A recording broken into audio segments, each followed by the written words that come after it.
For today's Florida man, we turn our attention to a woman who was a nursing assistant at a nursing home and has scammed an Alzheimer's patient ID and money in order to get plastic surgery for herself. How nice to be able to exploit the elderly that are under our care. Let's learn more about Florida woman. A certified nursing assistant who is working as an in-home caregiver is accused of defrauding her patient of $7,000. The woman allegedly opened a credit card in the victim's name in order to pay for plastic surgery for herself. So yeah, she does the nursing home thing, and she also does some stuff on the side, and she does some in-home care, and one of her patients was in home. And she's like, I need plastic surgery. I need $7,000 of plastic surgery. That sounds like a lot of plastic surgery, incidentally. And she's like, I'm going to do that and defraud him. Tiffany over here, her name is Tiffany. How special. Tiffany Acuna, 31, was arrested Thursday after investigators say she contacted the victim's husband.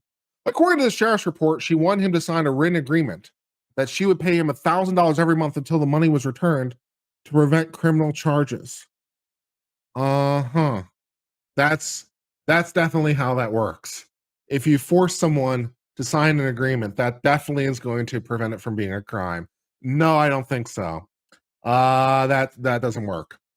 It was the victim's husband who first contacted the sheriff's office about possible fraud, saying he got a credit card bill in his wife's name with a balance of $7,100. That would get my attention as well. It's like, oh, this credit card in my wife's name, and I have a bill for $7,000. What's that about? And that get my attention too. He told deputies that neither he nor his wife signed up for a credit card, further getting my attention. Deputies say they further learned the credit card was opened by the victim's in-home caregiver of nearly a year to pay for plastic surgery in Miami. According to the report, they charged several procedures, including a Brazilian butt lift and arm liposuction. Okay, so fine. Investigators say the woman initially denied opening the card or having plastic surgery. Well, both those things are kind of easy to figure out, I guess. Saying, if you knew me, you would know I didn't do that. Well, apparently you did. But as evidence mounted, among other things, the surgery center provided copies presented to them of the driver's license and victim's license. Yeah, that is fine. The mere identity alone is probably not privileged. Exactly what you did might be privileged, but the mere identity alone, yeah. So like, hey, plastic surgery center, has this woman been a patient of yours?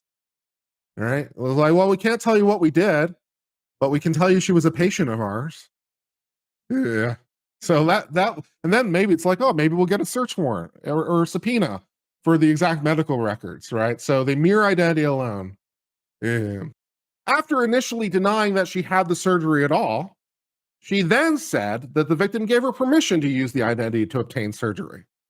So, somewhat inconsistent stories. I didn't have the surgery at all, but if I did, it's because they let me and agreed to pay for it. Deputies were then waiting for the woman when she said that she arrived at the victim's home with $1,500 cash and a repayment contract agreement. That's hilarious.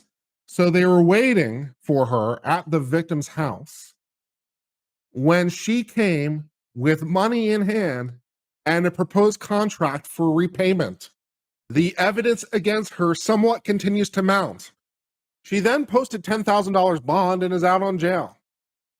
She said by phone it's a misunderstanding and has hired an attorney to resolve it. That's a lot of misunderstanding. So it's changed. I didn't have the surgery at all. But if I did, it's because they gave me permission. But if not, it's because it's a misunderstanding. Your criminal defense is looking really, really great. The woman was apparently working as a nurse through a nursing registry company called American In-Home Care. A spokesman said that there was background check done, but since the arrests, well, not so much with the background check. So, yeah. Here is a picture of a woman who is clearly not in need of plastic surgery of any kind. I can't see why this woman would need any sort of plastic surgery, but she decided to steal $7,000 from an elderly woman who had Alzheimer's in order to pay for her Brazilian butt lift. And she didn't have the butt lifts, but if she did, it's because they gave her permission. But if not, it's because of mistake. And yeah, so this is going really, really well for her. And she's like, oh, my attorney's going to clear all this up. I'm sure she is. I'm sure this is all just one massive misunderstanding. And that, for the moment, leads us to the end of discussion of this tale.